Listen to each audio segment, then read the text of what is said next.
Hi guys, this is Tlaloc Venancio, and I'm gonna give you an update, a midterm update on my student teaching.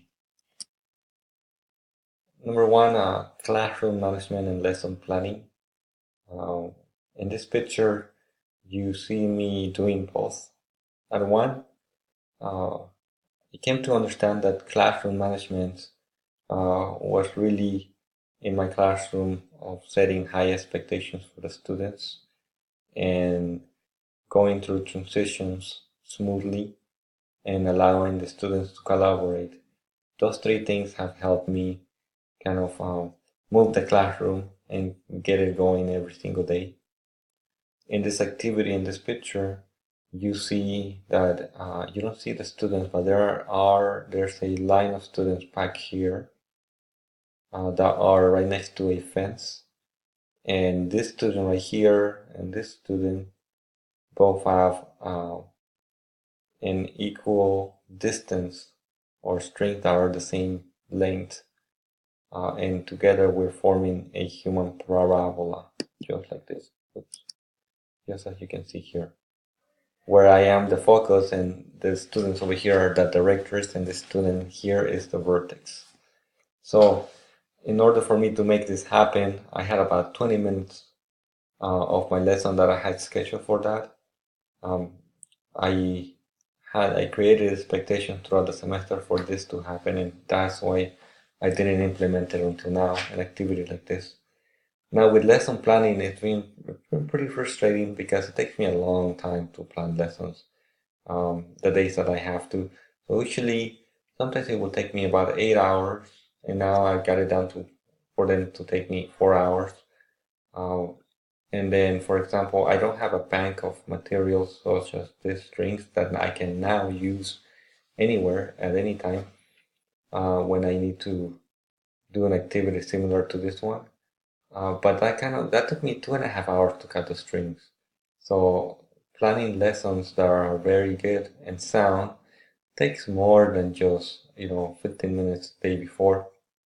And I don't like boring my students with lectures, so hence why I try to do one or two activities like this every week. So another thing about lesson planning is the execution, and I will talk more about it later as I'm talking about how me and my guide teacher cooperate. But the execution of the lesson plan has to be, uh, pretty precise in order for the lesson to go well. I did this activity in 3 periods because I wanted my guide teacher to ask me for it, and she really enjoyed the activity. But one of the things I did that I made a mistake one time is that I put myself in here as the vertex and had a student be here as the focus. So that really messed things up when we were graphing the parabola. So the execution I feel like I almost need to practice the execution. Now I think as the years go by, I will get better at it. With the collaboration and planning my lessons, the fast turnover has been a challenge for me to turn her lesson into my lesson, just because, her material is different on the way I would present it. My material, from what I'm learning in the credential program, takes a lot more time to create, and she has just a bank of knowledge that she can create her lessons right away. So planning has been again difficult. Now, one thing that we tried once, we've done it more than once, it's co-teaching, where she prepared half of the lesson and I prepared the other half, and that has worked really well actually. And as she gives me feedbacks, and as I self-evaluate, a lot of times we talk about how collaborating in the classroom is ideal, and we wish it would happen in every single classroom. But the truth is not that it will not. Um, I don't really communicate with parents yet, but I do collaborate with teachers and administration, not so much. Uh, Again, I plan and teach with my guide teacher. And again, the planning is where I feel like it's a challenge to me. So some of my strengths and weaknesses. Um, One of my weaknesses is the thoughtful sequencing and pacing. As students are working on math problems, it's still a little bit difficult for me to sequence what I'm going to present in front of the class and to pace it well so I have all the students so all the students can learn from it. I do check for understanding with thumbs up, thumbs down. I'm still not there where everybody's participating, but I do try to address the students that have those thumb downs as the day goes by. Um, and then I have, again, use data to plan future lessons. Again, that comes with me and my guide teacher talking about what went well that day and what didn't go well.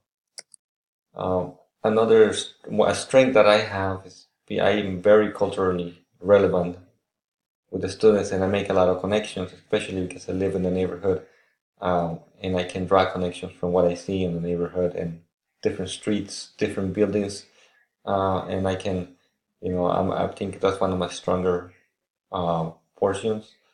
I have been able to, this with this universal design of learning and designated integrated EL development, I have given students a lot of support on that. And it's been nice seeing kind of the release from that support into them doing the math independently. Some areas where I need to grow, planning. It takes me a long time to plan my lessons.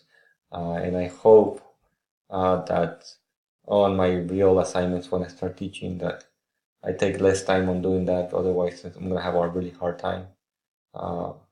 Grading, I don't agree with some of the ways that we grade our exams and the way things are being graded.